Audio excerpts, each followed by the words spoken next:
Bonjour. Où est la discothèque? Est-ce que je peux emprunter un beefsteak? Non, no beefsteak? Oh, c'est dommage. Well, um, I spent a lot of time scraping up vomit last night. It wasn't mine. It was my 5-year-old's. And I don't care how many times people tell you that scraping up vomit in the middle of the night's fun. But I'm here to tell you with a little firsthand experience that it's not. Um, it's gross. And just dumping it outside. It's gross for the wild beasts to feed upon. So anyway, I'm home, probably cleaning up more vomit. Um, I could save you a little if you are interested if you're into such things. Um, so anyway, I'm not here. I'm in school right now, and it's about 7:04 in the morning. So I'm here before you will be here, but by the time you get here, I will not be here. So I'm going to talk to you about first 30, 25, 30 pages of Catcher in the Rye. You'll read to page 55 for tomorrow. There will be a quiz on that. So, if everyone could open up their books, some things I want to talk about. Now, a lot of this book is about, and this character Holden is in the spot that you guys are in right now, where you're not quite an adult, you're not quite a kid, and my guess is there's some tension between those things. Sometimes you feel a lot older and more mature, and you would like to be older. Sometimes you feel younger and more mature, and would like to go back to when things were a little more simple. And this is where Holden's at. He feels like he should be an adult. Sometimes he doesn't feel like he wants to, so we'll get into that a little bit. On page 1, he's talking about his brother. Holden uses the word phony a lot, right? And I think the word that people would use more today would be fake. And so Holden really dislikes people who are fake. And Holden seems to think that most people around him are fake. I don't know about you, but I know that I felt like that when I was in high school. That people were just doing what they were supposed to do and acting the way that everyone wanted them to act and wearing the clothes that everyone wanted to wear and watching the TV shows, blah, blah, blah. Just doing the same thing as everybody else. And he really dislikes that. Um, and he talks about his brother. Starts off with his brother, and he says he used to be. He's got a lot of dough now. He didn't used to. He used to be just a regular writer. When he was home, he wrote this terrific book of short stories, The Secret Goldfish. In case you never heard of it.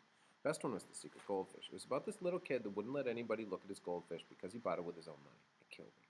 Now he's out in Hollywood, DB, being a prostitute. If there's one thing I hate, it's the movies. Don't even mention them to me.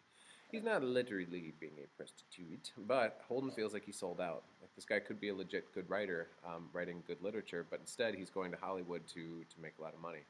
And I think a good example of that would be F. Scott Fitzgerald. Remember Gatsby guy? He made pretty good money selling short stories, and so what he would do when he'd write his short stories is first he'd write it the way he thought it was supposed to be, and then he'd go and wreck it and write it the way it needed to be and make the changes to be able to sell the magazines, which is being a prostitute. Anyway, on page 3, going forward, this is going to get a couple of the symbols introduced in this first reading section, including the red hunting hat, and it said on page 3, and actually, I should have mentioned this to begin with. I'd have your notes out, your packet out, because whenever you're going through class, whether it's a high school class or college class, you're only going to be talking about the important stuff, right? So taking some notes and as people are talking or with various quotes that come up, you can get a lot of work done in class. Anyway, so he's the manager on the fencing team, and he ended up losing the fencing equipment. Only we didn't have the meat. I left all the foils and equipment stuff on the subway. It wasn't my fault. I had to keep getting up to look at the map so we'd know where to get off. So we got back to around Pensy around 2:30 instead of dinner time. The whole team ostracized me on the whole way back on the train. It's pretty funny in a way. Now, he says it's pretty funny in a way, but Holden lies all the time. Holden is what's known as an unreliable narrator. So everything he says, you kind of got to not quite take it at face value. So remember that because that sets up the hat. We'll get back into it. But page 4, he's leaving. We get a little foreshadowing here. So he's standing up, watching the football game way up on this hill, watching everybody down there. I was trying to feel some kind of goodbye. I mean, I've left schools and places I didn't even know I was leaving them. I hate that. I don't care if it's a sad goodbye or a good goodbye or a bad goodbye. When I leave a place, I like to know I'm leaving it. If you don't, you feel even worse.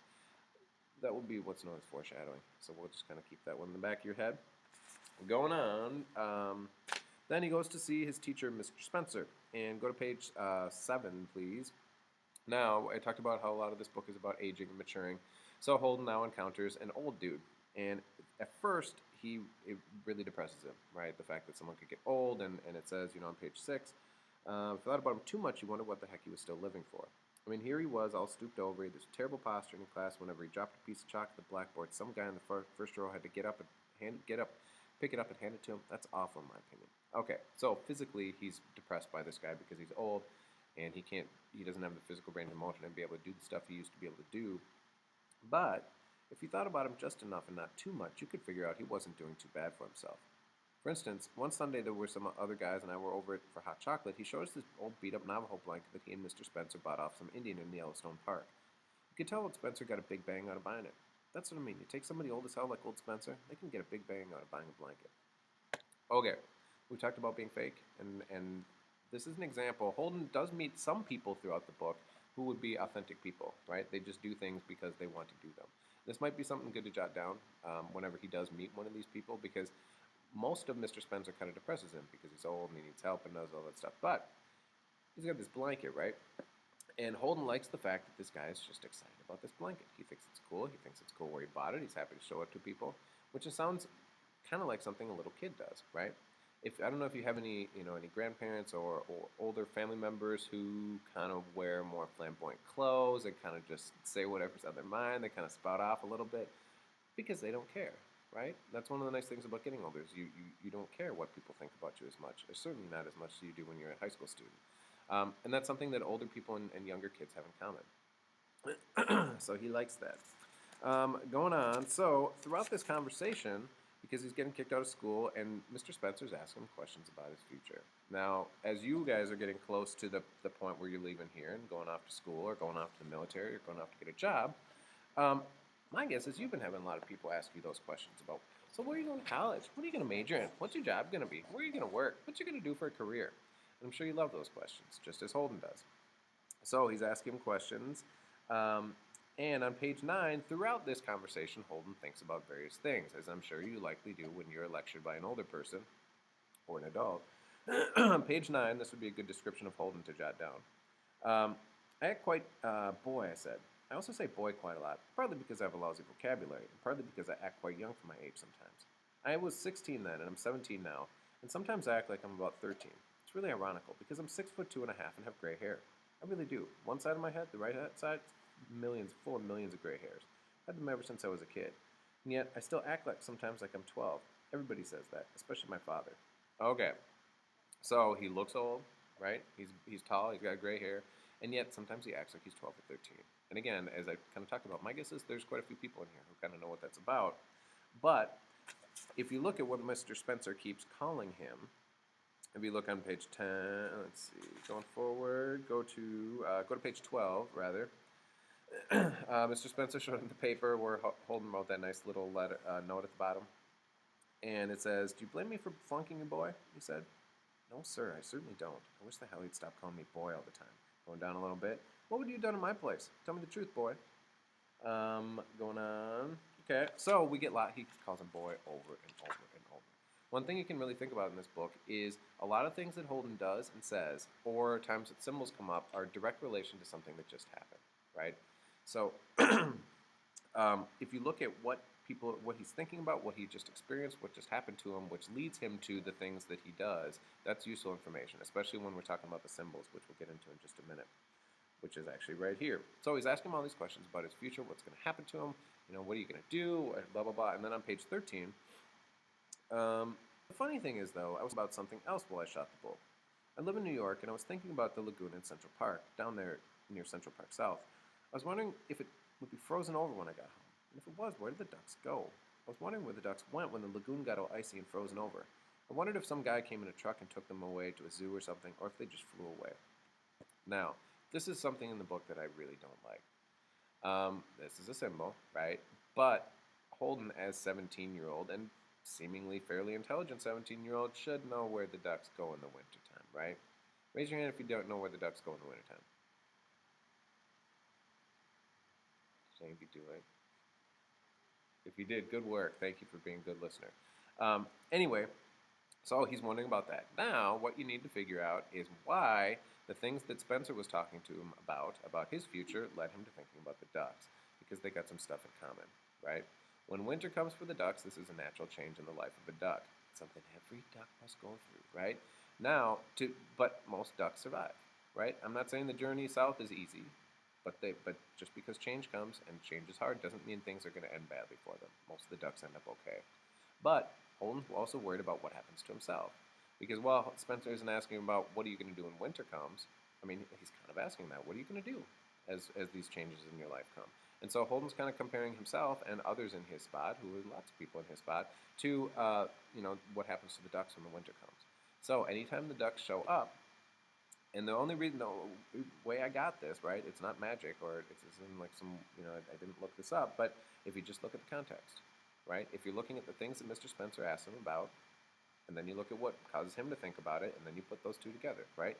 And so to prove what this is saying and why this duck stuff is important, you would point to the stuff that came just before it and explain how those things match up with each other, right? So I'm not just saying, if I'm starting with the symbols and starting with the ducks, I wouldn't just say ducks equal the change in Holden's life. Because that, I talked yesterday about showing your answer. That would be the answer, right? And so to prove that, then you got to show me how you arrived at that answer, and that would be including some of the context in which the symbol first shows up, right? Because that's usually when a symbol shows up the first time, that's where the author kind of defines and sets the use of it, right? So it kind of defines how that symbol is going to be used throughout the rest of the book, and then you can kind of apply the stuff you learned in the beginning to other times it shows up. Going on, page 4. Go to page 14, and this is more phony stuff. And the bottom of 13, so Mr. Spencer's asking him why he flunked out, and he said, why? Well, it's a long story, sir. I mean, it's pretty complicated. I didn't feel like going into the whole thing. He wouldn't have understood it anyway. It wasn't up his alley at all. One of the biggest reasons I left Afton Hills was because I was surrounded by phonies. That's all. They were coming in through the goddamn window. For instance, they had this headmaster, Mr. Haas, who was the phoniest bastard I ever met in my life, 10 times worse than Mr. Thurman. On Sundays, for instance, old Haas went around shaking hands with everybody's parents when they drove up to school. He'd be charming as hell on them. Except, if you're some boy who had little funny-looking parents. You should have seen the way he did some of my roommates' parents. I mean, if a boy's mother was sort of fat or corny-looking or something, or if somebody's father was one of those guys that wears those suits with the very broad shoulders and corny black and white shoes, then old Haas would just shake hands with them and give them a phony smile, and he'd go talk for maybe half an hour with somebody else's parents. I can't stand that stuff. It drives me crazy. In addition to phoniness, Holden also really is bothered when people are judging others on outward appearances. And I think partially it's because his outward appearance, or the kind of face he puts out there, not like literally his face, but the impression that people get of him is not overly good. And it's more like, if you could just get to know me a little bit, you'd see I'm a lot better. And again, I think that's something that a lot of teenagers felt. I certainly did when I was that age. Going on, and he keeps calling him boy and boy and boy. Going on, page 16 and 17. This would be useful information. Holden says, I'm the most terrific liar you ever saw in your life. It's awful. I'm on my way to a store to buy a magazine, even, and somebody asked me where I'm going. I'm liable to say I'm going to the opera. It's terrible. So when I told old Mr. Spencer I was going to the gym to get my equipment and stuff, it was a sure lie. I don't even keep my equipment at the gym. Now, when someone lies all the time, that's a way to avoid getting close and having to really talk to people, right? Holden could talk to people, but if he's lying all the time, he's not really saying anything to them. And if you look at what Holden wanted to say to Mr. Spencer, that bit that I just read to you, he didn't say any of that, right? That's just what he was thinking. And maybe he should have said that to Mr. Spencer, because I think Mr. Spencer would have been not impressed by that, but that would have been something he would have been able to talk about, right? It's his boss, it's the school, things like that. Going on 17, we come back to the red hunting hat. So I had you jot down when he lost the fencing equipment. He bought the hat right at that point. It was this red hunt. I took off my coat and my tie and unbuttoned my shirt collar, and then I put on this hat that I'd bought in New York that morning. It was one of those red hunting hats with those long, very, very long peaks. I saw it in the subway of the sports store when we got out the subway, just after I'd noticed I'd lost all the foils. It cost me $1. The way I wore it, I swung the old peak around to the back. Very corny, I'll admit, but I liked it that way. I looked good in it that way. Then I sat down in the chair and started reading. Holden wears the hat when he wants to feel cool and good about himself, right? This is a little bit of a fashion risk, and sometimes teenagers want to stand out a little bit, right? So you're trying something which is a fashionable thing, which is a little more risky, right? Not like risky, but like, it's something that not everybody wears. It makes you stand out a little bit. And Holden bought it when the whole team was making him feel bad about himself. So he kind of brought it. It's not necessarily giving the finger to them, but it's kind of like, I don't care what you think, right? But the thing is, he does care, as a lot of teenagers do, about what other people think about them. And I think that's just kind of part of the ballgame of being a teenager. So anytime red hunting hat comes up, pay attention to the times he wears it, right, and the times he doesn't. because there's going to be a lot of times, especially in the beginning of the book, when he won't wear it out in public. Before he walks into a hotel or something, he'd say, I didn't want to look like a screwball, or I didn't want him to think I was weird, or I didn't want him to think I was a nutcase, and so I took the hat off. Okay, those would be important things to note because that tells us something about Holden. The hat and these symbols are in there not just to fill space, but to show us something about Holden. Holden starts in one place, ends in another, and there's a number of different ways the author shows us that change, and the symbols is one of them. Okay, so you're not just explaining what the symbol means, but why he's using the symbol and what point he's proving by using it. A couple other things. So he talks to Ackley, and Ackley comes in, and I want you to think about some similarities between Ackley and Holden, right? So Ackley's alone in the dorm on Saturday night. He's the only one in there except for Holden, and Holden's the only one in the dorm on Saturday night. While Holden didn't describe himself this way, I think that there's more of a similarity between Ackley and Holden than Holden lets on, right? I think that there's a reason that they're the only two left in the dorm on Saturday night when everyone else has gone out.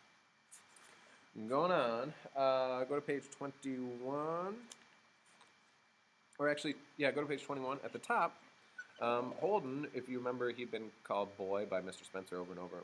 I don't know, I don't give a damn. How about sitting down or something, Ackley kid? You're right in my life. He didn't like it when you called him Ackley kid. It drove him mad when I called him Ackley kid. So he's doing that because he just came back from the place where he was being called a child. And now here he's basically calling Ackley, who is older than him. And when you put people down, you do it to build yourself up in the naughty kindergarten type of way, right? But that's what he's doing. And he kind of starts playing around with him like that. And on page 22, it talks about the head a little bit more. Go to page 20. I guess that's about all I wanted to get to. There's a couple things between 25 and 30, but I'm going to save those for tomorrow in class. I'm going to have you do some work with that. Okay, so do keep trying to take notes as you go. I don't want the notes to just be a busy work assignment, right? I really think that if you do it and you try to do it as you're going, it's going to be useful and it's going to make writing the paper easier. And I just want to show you that if you follow this process, it's going to make that whole process go much more smoothly, and you won't have to, because if you don't take any notes when you read, then you read the whole book, and then you have to go back through the book and look for notes. And I would say when you get to college and you're writing less papers, but they're worth more, right? You might write a final and a midterm and maybe one other one. If you were writing a big paper like a midterm or something on this book, I would read it a couple times. Whenever I would write a paper for grad school, especially a final or midterm, finals I'd try to usually read it 3 times, and then be taking notes by the 3rd time. Because I think you find once, you read the book the first time and you just kind of find out what happens, what's the plot, all that type of stuff. Then when you read it the second time, you know where the book's going to end up, right? So if you knew what was going to happen to Holden at the end, then when you read the stuff in the beginning, it makes more sense as to why the author put that stuff there. But you can't really understand what the stuff in the beginning means until you get to the end of the book, right? If you were to read the book a second time, and then especially if you were kind of taking notes the second time and looking for things, it's going to make it a lot easier. So whatever time you waste on the front end doing the extra reading is time that you're going to save later by, it's going to cut down on your writing time. Okay, so try to keep doing that as we go. Even if you're not sure exactly what you're supposed to be putting in there, it's better to put more in there than less, because you can always go back and then, as I said, once you get to the end of the book, it's easier once you go through your evidence too to kind of, scratch out the stuff that's not important and then to just be focusing on the quotes that are important, because you can use those quotes to build your argument. Okay, so you're going to read up to page 55 for tomorrow. I should be back, hopefully vomit free, and I will see you then. Toodaloo!